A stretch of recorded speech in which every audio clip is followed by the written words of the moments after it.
The links are below, but we're in the Docker to go. There's a repo here that if I click will bring us to the Docker to go, and it's the FastAPI.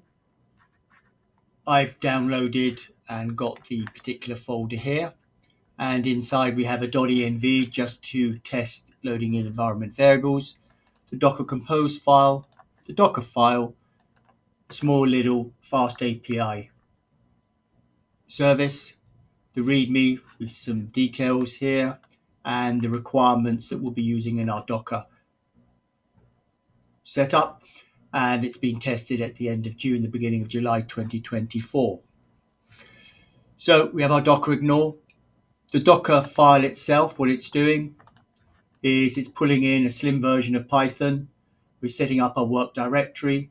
We copy requirements.txt over and install to keep the image build efficient, so that when we change any files in main, we don't have to rebuild in hot loading and install all the requirements, because this is hot reloading. And we copy then all the rest of the files into the app. In our Docker Compose, you no longer need to have services up top. That's deprecated. Services, we're calling it API. We're going to build everything in our root folder, which is the Docker file. That's the context. The command we run is to set up Unicorn and to load the app. Notice the -- reload. If you reload this on the CLI, that'll automatically refresh your app.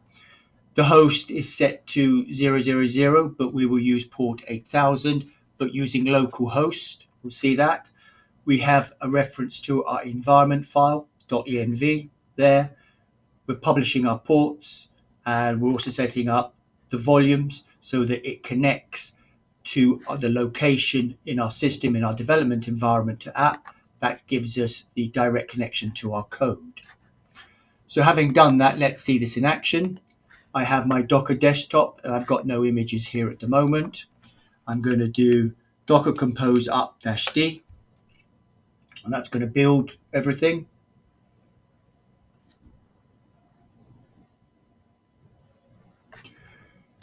Now, if I go to localhost 8000, and if I just sort of do, we get this. That's the message that we have in our main.app. The default just basically gets something from the environment. We're loading in OS import environment as NV and getting that environment variable, and we're just displaying some output. And if we notice, we've got hot reloading works. Let's just suddenly change that now, and we'll put a couple of exclamation marks at the front. Save that.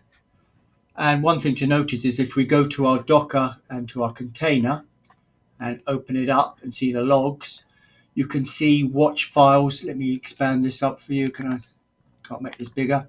It says watch files detected, reloading. That's our hot reload. So when we come in here and reload, we see that straight away. If we come back in and do Control Z and refresh,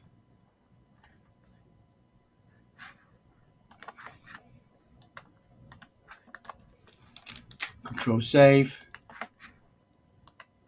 Control refresh. There we go. That's done. I'm also, if you want to build this is for development, but I'm adding in, shall we say, my own API endpoints. So if you ever need to mock out an API service and just use, you can create your own sort of APIs here. Here I'm just going to my GitHub and getting the information on my GitHub user account and displaying the information. You can then basically build up a test endpoint for yourself to use in your testing or your development work with standard endpoints that you use time and time again. So that's all the information there.